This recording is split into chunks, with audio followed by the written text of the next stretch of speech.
She spent 9 months dreaming of introducing her husband to their son. The Alpha King spent those same 9 months mourning a wife he believed was dead. Neither knew that someone had stolen almost a year of their lives. The memory of the ambush still haunted Luna Alara Everwin. The royal carriage had been only a day's journey from the moon court, when arrows rained from the trees. Her guards formed a wall around her. They fought until the last man fell. Bleeding and barely conscious, Alara fled into the mountains with one hand protecting the child beneath her heart. She remembered collapsing beside a frozen stream. Then, darkness. When she awoke, she found herself inside a small stone cottage. An elderly healer named Miriam gently changed the bandages on her wounds.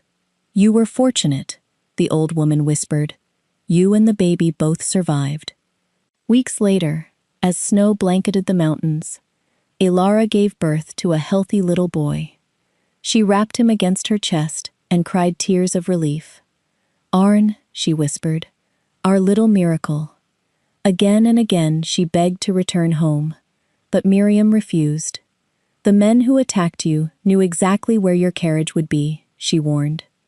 "If someone inside the palace betrayed you once, they'll try again." Reluctantly, Alara stayed. She recovered her strength while Arin grew from a fragile newborn into a bright-eyed infant who laughed whenever snowflakes drifted past the window.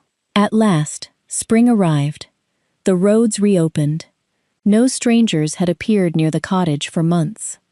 Miriam smiled as she handed Alara a neatly folded white blanket, embroidered with the royal crest. "It's time." Alara hugged the old healer tightly. "Thank you for saving both our lives." The journey home was long, but every mile filled her heart with hope. She imagined Kalen's face when he finally held his son. She imagined introducing Arin to the kingdom that had waited so long for its prince. Every dream ended the same way, their family together again. By sunset, the silver towers of the moon court rose above the horizon. Tears blurred Alara's vision. "We're home," she whispered, kissing Arn's forehead.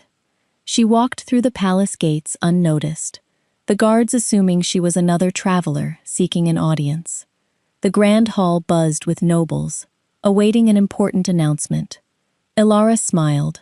Perfect timing. She stepped into the moon court, holding her sleeping son close. Then the great doors behind the throne slowly opened. Alpha King Kalen Blackthorn entered the hall. Walking beside him was Lady Seraphina Vale. Their fingers were intertwined. The entire court erupted into applause, and Alara's world stopped. The applause echoed through the moon court. Alara couldn't breathe. She stood frozen near the back of the crowded hall, her son sleeping peacefully against her shoulder, unaware that his mother's heart had just shattered. The nobles smiled as Kalen and Lady Seraphina walked toward the throne. Their joined hands drew every eye. "They look perfect together," one duchess whispered. "I heard the High Elder has already prepared the blessing," another replied. "So today is the day. The kingdom finally gets its new Luna." Each word struck Alara like another arrow. 9 months. She had survived an ambush, endured endless nights of pain, given birth alone in a mountain cottage, crossed forests, rivers, and dangerous roads carrying the child she believed would complete their family, only to arrive too late. She looked down at little Aaron. His tiny fingers had curled around the edge of the white blanket embroidered with the royal crest. A tear slipped onto his forehead. "I'm sorry," she whispered. "I thought we were coming home." At the front of the hall, the master of ceremonies raised his staff. "His Majesty and Lady Seraphina have returned safely from the sacred moon temple." The court applauded once more. Alara instinctively took a step backward. Then another. She could call Kalen's name. He would turn. Surely he would recognize her. Surely everything could still be explained. But another thought rose above the hope. If the court already expected another Luna, what would they do when they learned the true heir had returned? The same people who had tried to kill Arn before he was born might still be hiding within these walls.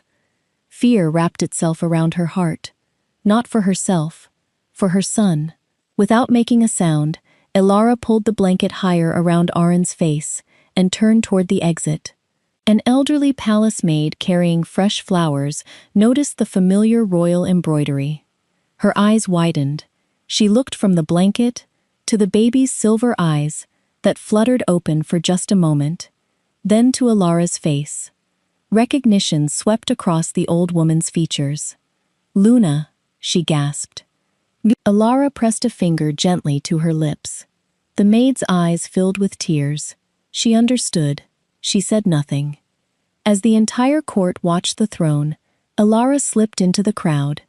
One moment she was there. The next, she was gone. Only the elderly maid remained staring at the palace doors, trembling too hard to move. At the front of the hall, unaware of what had just happened, Kaelin climbed the steps toward his throne. Behind him, the great doors slowly closed. The woman carrying his son had vanished from his life, for the second time. The moon court fell silent as Alpha King Kaelin Blackthorn reached the throne. The High Elder stepped forward with a warm smile. "Your Majesty," he announced, his voice carrying across the hall. "The kingdom has waited patiently." He turned toward Lady Seraphina.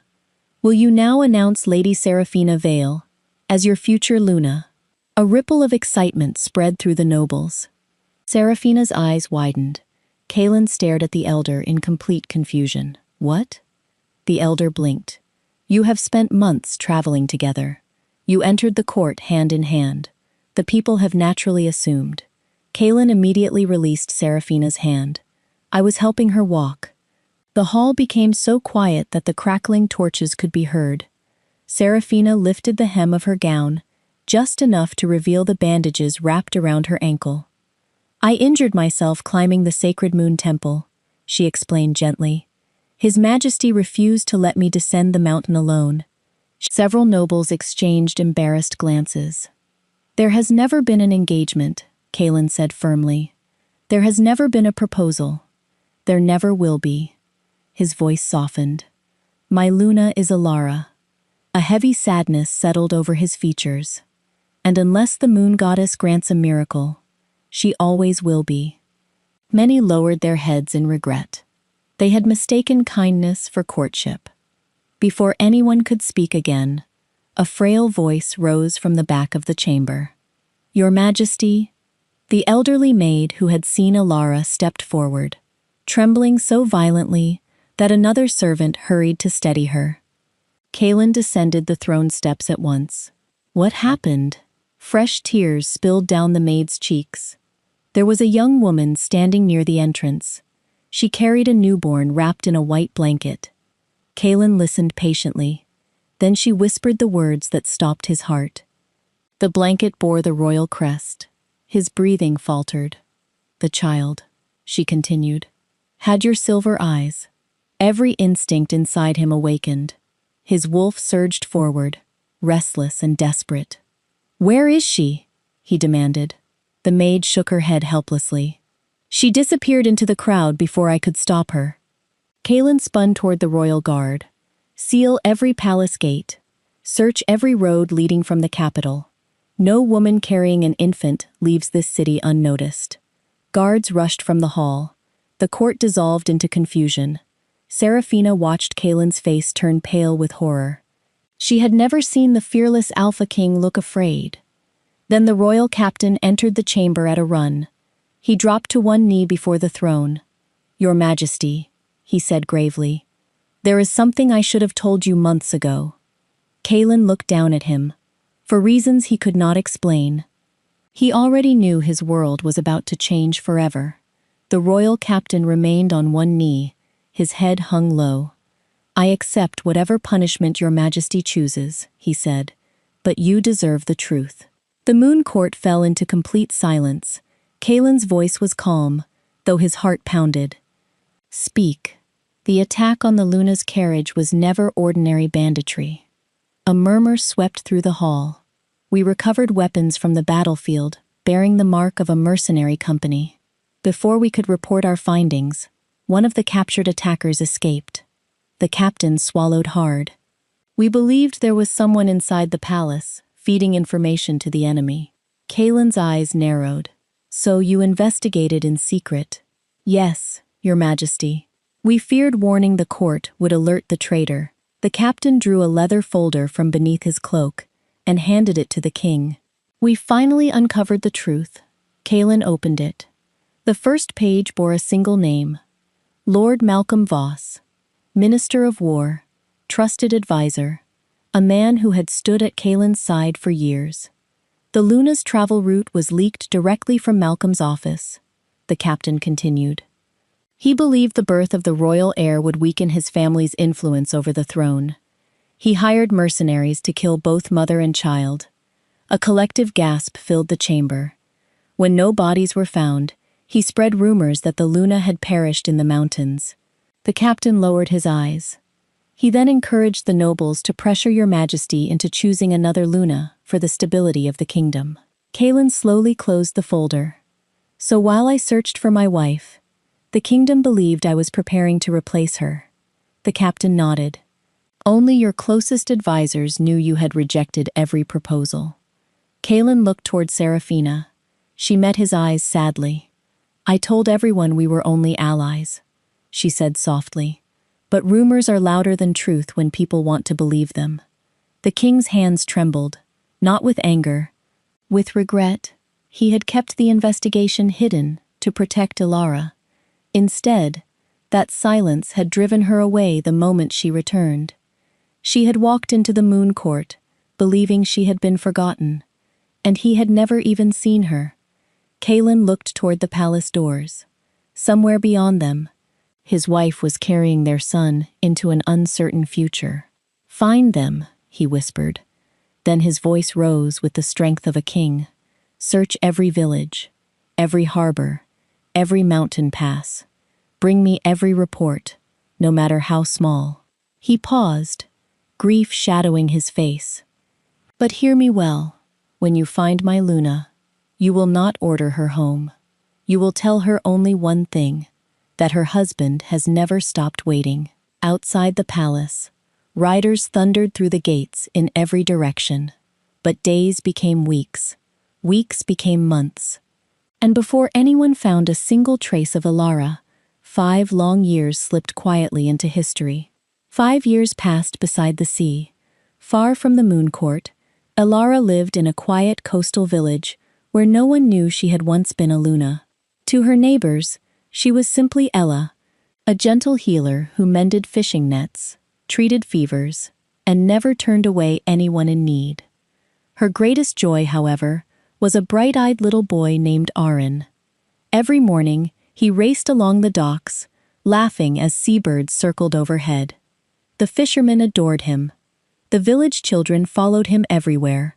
Though only 5, Aaron never ignored someone who was hurting. If an old sailor struggled to carry his catch, Aaron hurried to help. If another child fell, he was always the first to offer a hand. Watching him, Ilara often smiled through quiet tears. He had inherited Kaelin's silver eyes, but he carried a heart entirely his own. One evening, as the sun melted into the sea, Aaron sat beside his mother, outside their little cottage. He watched fathers returning home, with their children perched on their shoulders. After a long silence, he looked up. Mother? Yes, my love.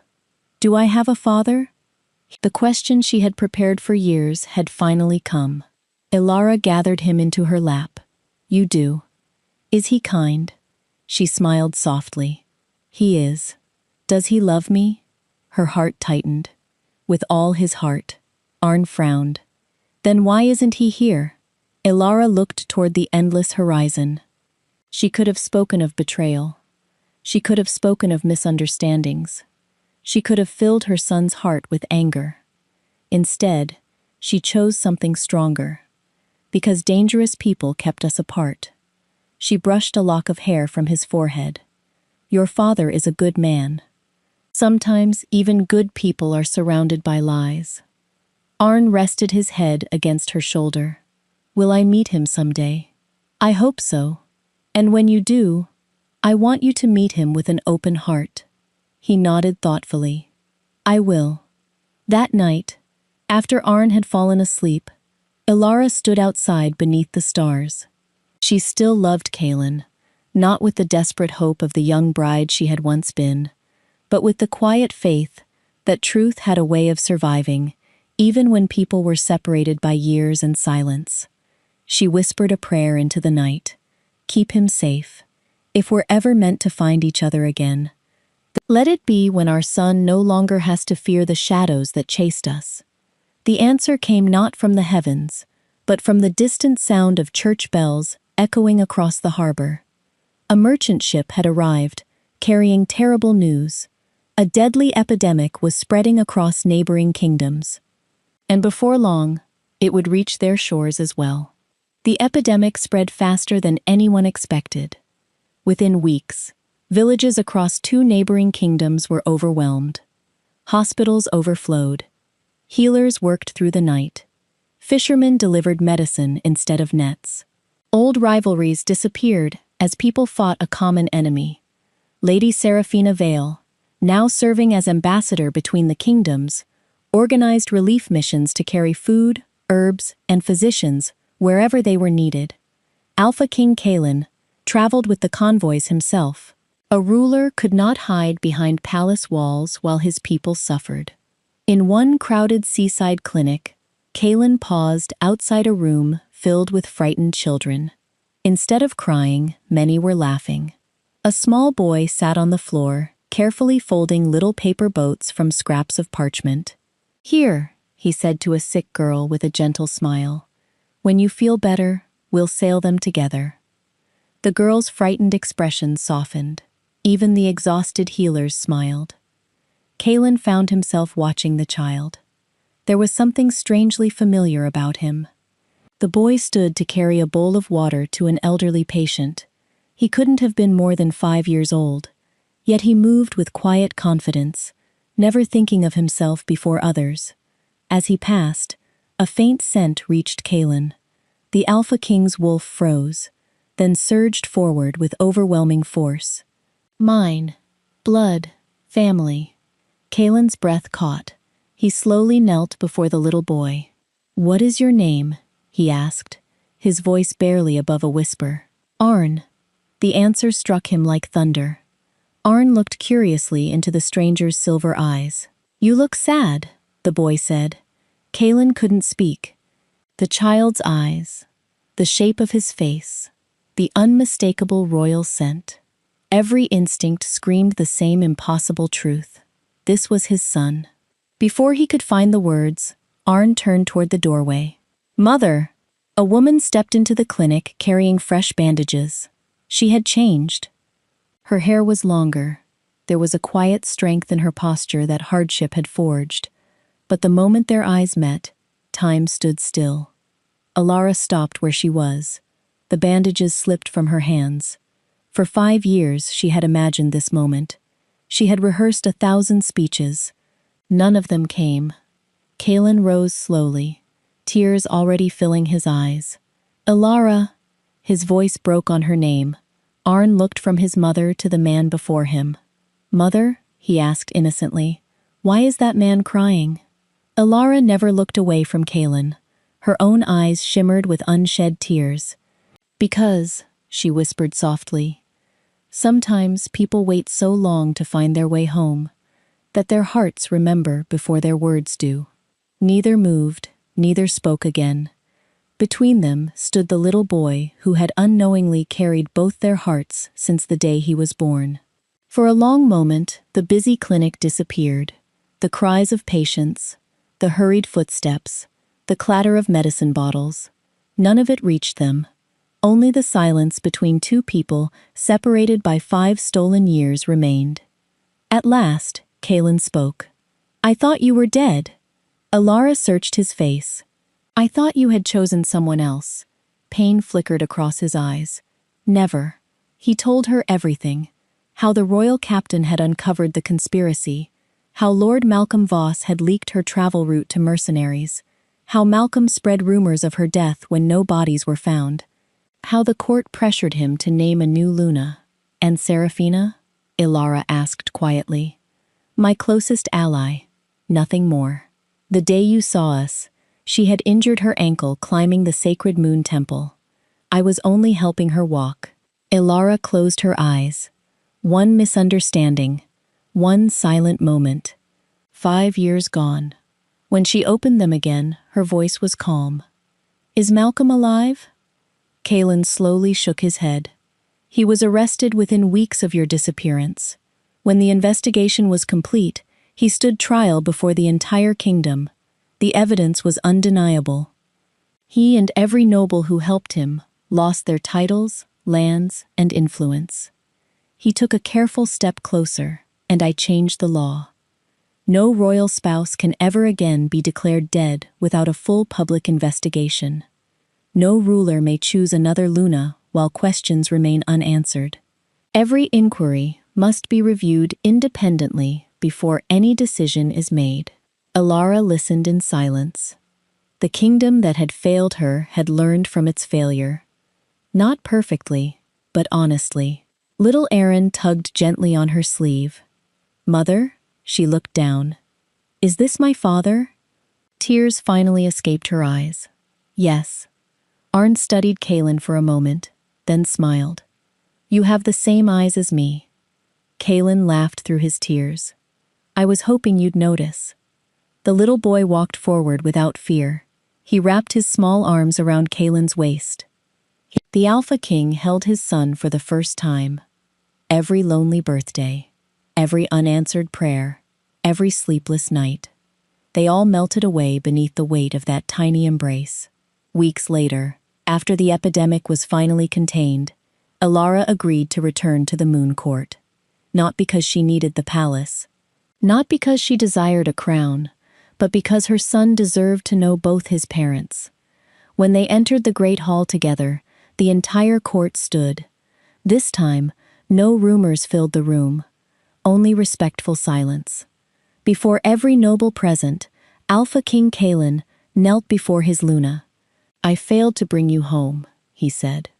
Ilara gently took his hands and helped him rise. No, she whispered. We found our way home together. Behind them, Arn grinned. He looked around the enormous hall and asked in a perfectly serious voice, So, can we all eat dinner now? The entire Moon Court burst into warm, grateful laughter. Returning to the Moon Court felt nothing like Ilara had imagined. 5 years earlier, she had arrived carrying a newborn and a heart full of hope. This time, she returned holding her son's hand. She carried something stronger than hope. She carried certainty.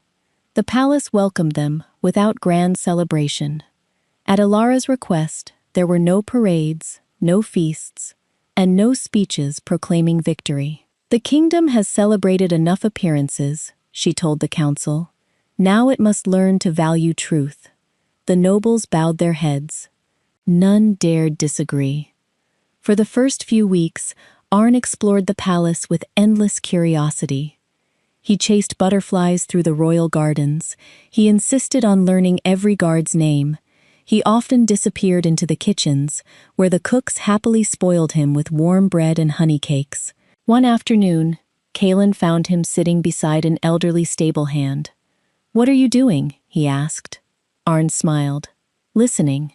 To what? His stories. The old stable hand chuckled. The prince says, every person knows something worth learning. Kalen looked proudly at his son. Those words had never been taught inside a palace. They had been learned in a humble fishing village, and he silently thanked Ilara for giving Arn the childhood he never could have. Meanwhile, Ilara began quietly changing the kingdom. She established a royal office of public inquiry, where every accusation involving the crown would be investigated openly. Families of missing soldiers received regular updates instead of silence. Royal decrees were read publicly before taking effect. Secrets that endangered innocent lives would no longer hide behind palace walls. Lady Serafina gladly helped oversee many of the reforms. Far from being rivals, she and Ilara became trusted friends.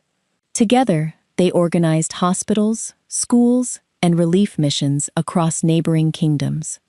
Rumors faded. Respect replaced them. One evening, as the sun dipped below the palace walls, Kaelin and Alara watched Arin race across the gardens with a group of village children invited to visit the capital. Their laughter echoed through the evening air. Kaelin slipped his hand into Alara's. This time, she did not pull away. "I used to believe protecting my family meant defeating every enemy," he said quietly. Alara rested her head against his shoulder. "And now?" He smiled. "Now I know it also means never letting the people I love face the truth alone." She squeezed his hand. "Then we've both come home." Above them, the first stars appeared. For the first time in many years, the moon court no longer felt like a place haunted by loss. It felt exactly what it had always been meant to become, a home. Years passed, and the moon court became known throughout the neighboring kingdoms not only for its strength, but for its fairness. Prince Arin grew into a thoughtful young man. Though heir to the throne, he never believed leadership began with a crown. It began with listening. Every month, he visited the fishing village where he had spent his childhood. He still helped mend nets beside the fishermen. He still carried medicine with the healers who had once cared for him. Whenever people bowed, he smiled and asked them to stand. "My mother taught me," he often said, "that kindness should never have to kneel." On the evening of his 18th birthday, the great banquet hall filled with nobles, ambassadors, and leaders from across the realm. Near the entrance stood a single empty chair. It had no name carved upon it, no royal crest, no decoration beyond a plain white cushion. A visiting prince finally asked the question every newcomer eventually asked. "Your Majesty, why does no one sit there?" Queen Alara looked toward the chair with a gentle smile. "Because once, I stood at the doors of this very hall holding my son, and no one knew we had already come home." Silence settled across the banquet. King Kaelin continued softly. "We were not separated by a lack of love. We were separated by lies, and by truths that remained hidden for too long." He raised his goblet. "That chair reminds us never to let silence become another enemy." No one ever questioned the tradition again. Later that year, Kaelin signed the final reform of his reign. From that day forward, no royal succession, remarriage, or declaration of death could proceed without a full public investigation and an independent review before the entire council. The law became known as the Everwin Decree. Future rulers studied it for generations, not because it was complicated, because it was compassionate. When Kaelin eventually placed the crown upon Arin's head, the young king looked first to his parents before facing the cheering kingdom. "I inherited this throne," Arin said, "but the greatest gift my parents gave me was something no crown can provide, a home built on truth." The hall erupted in applause. Alara reached for Kaelin's hand. He smiled at her, just as he had on the day they first met. Only now, there were no misunderstandings left between them. History remembered the day Aluna arrived at the moon court carrying her newborn son, only to see the Alpha King walk in beside another woman. But history remembered something even greater. The lie that tore a family apart was exposed. The people responsible lost everything they had stolen. A little boy raised with love instead of bitterness reunited two faithful hearts, and an Alpha King discovered that protecting his family meant making sure they would never again have to face the truth alone.